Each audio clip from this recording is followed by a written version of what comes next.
E agora a gente volta a falar da reunião do G20 aqui no Brasil. Quem vai comentar mais sobre o encontro dos líderes no Rio de Janeiro é o professor Alberto Pfeiffer, coordenador geral do DSI, Grupo de Análise em Estratégia Internacional da USP. Professor, uma boa noite. Eu queria começar nossa conversa justamente questionando se o que ocorreu antes da reunião, que foi a crise diplomática entre Brasil e Israel, pode afetar de alguma forma os debates que o governo brasileiro pretendia colocar em pauta com as autoridades. Boa noite. Pode afetar, talvez não diretamente, mas afeta a disposição dos interlocutores dos demais países convidados, né, dos países membros do G20, mais os membros da União Africana,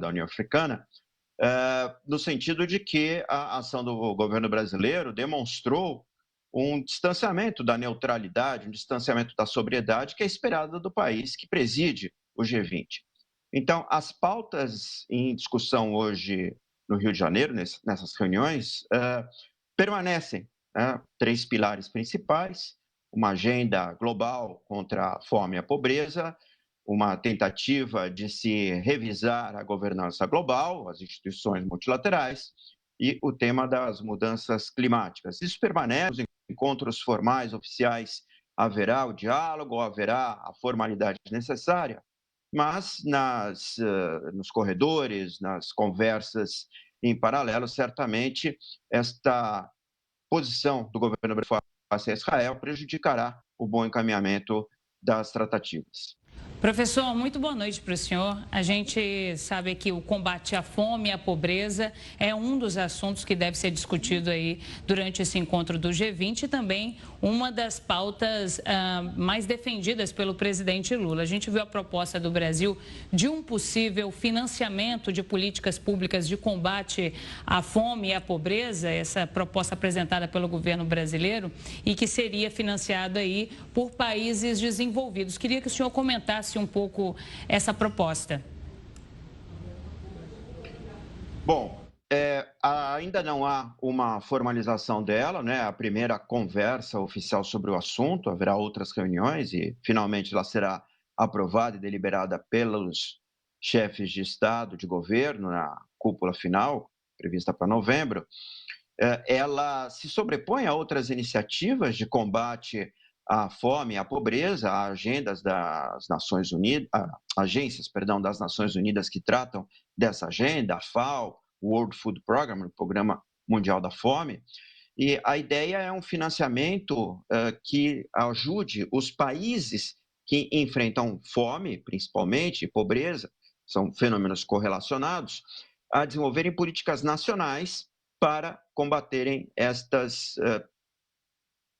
incômodos, né? Fome e pobreza.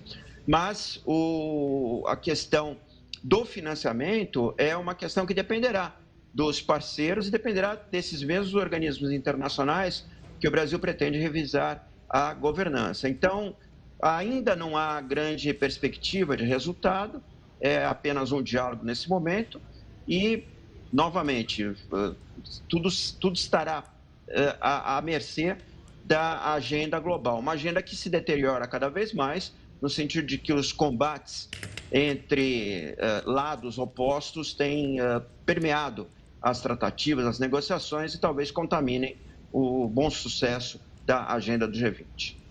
Pegando esse gancho, professor, a gente viu a declaração do Mauro Vieira justamente criticando o Conselho de Segurança da ONU e o tema guerra ou guerras tem sido algo sempre falado pelos diplomatas e grandes autoridades.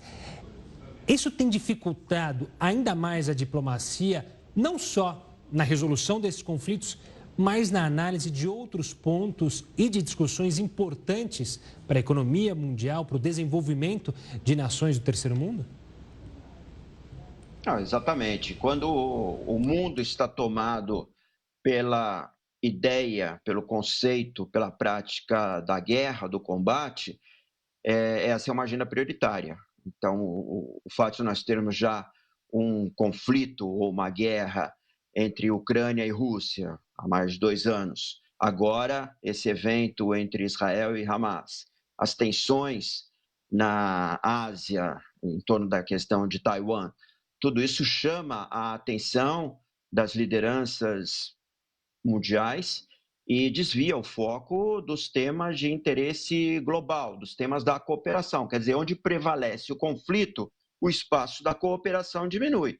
A agenda de combate à fome e à pobreza é uma agenda típica da cooperação, do momento em que o mundo é harmonioso, o mundo se volta para agendas benéficas e virtuosas.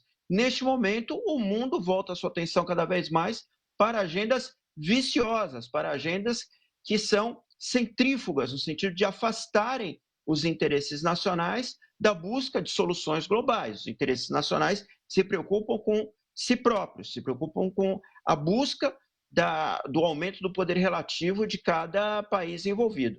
Um caminho óbvio para se melhorar a questão da fome e da pobreza é o incentivo ao comércio internacional, via liberalização comercial, via disposição de regras claras e previsíveis para o comércio, por meio da Organização Mundial do Comércio, cujas negociações estão paralisadas e cujo capítulo agrícola não avança.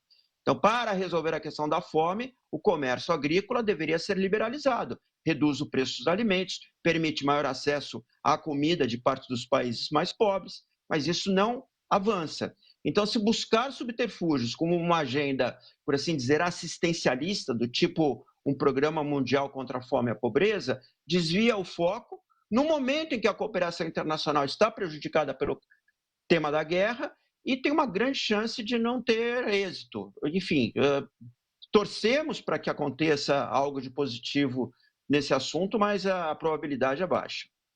Professor, o Brasil está presidindo o G20 desde dezembro, vai até novembro desse ano, quando acontece o evento principal com a cúpula do G20. É um dos principais eventos aí da diplomacia internacional. Vão ser vários eventos acontecendo aqui no Brasil também ao longo do ano, né? Eventos preparatórios. Eu queria saber do senhor de que forma que o Brasil pode se beneficiar dessa posição de destaque num momento em que o mundo está em ebulição.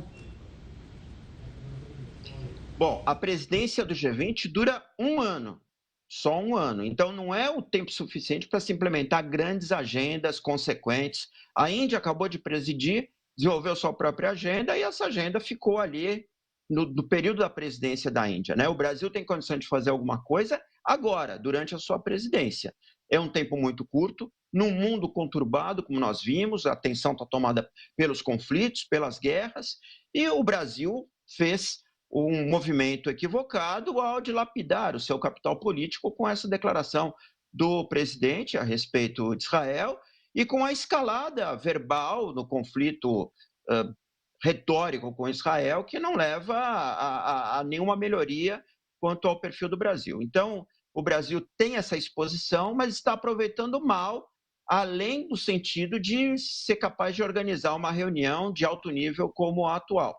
Se essa reunião for bem-sucedida, as reuniões tendem a ser bem-sucedidas no seu aspecto formal, no seu aspecto protocolar, muito bem, ponto para o Brasil. Agora, a decorrência concreta disso, que é efetivamente se implementarem ações que combatam fome e pobreza de uma maneira sustentável e duradoura, e sobre uma nova arquitetura da governança global, em que mais vozes tenham mais condições de influir sobre os temas de interesse do planeta e, principalmente, atuar na agenda da mudança climática, para além do que a COP já faz, né, a Conferência das Partes, que lida com a questão do aquecimento global, da mudança climática propriamente dita, mas por meio, desta vez, do G20, essas são as agendas de interesse do Brasil, mas, novamente, com pouca chance de efetividade no sentido de resultados concretos. O tempo é curto, o Brasil perdeu o capital político, os instrumentos são escassos, a atenção do mundo está voltada para outros temas. Professor, só para fechar, uma pergunta que não é diretamente do encontro do G20, mas justamente de encontros paralelos. Hoje o presidente Lula recebeu o Blinken e amanhã está esperado para conversar com Lavrov, ministro das Relações Exteriores da Rússia. O que pode sair desses encontros? A importância... tem a importância, o que a gente pode esperar dessa conversa com Lavrov?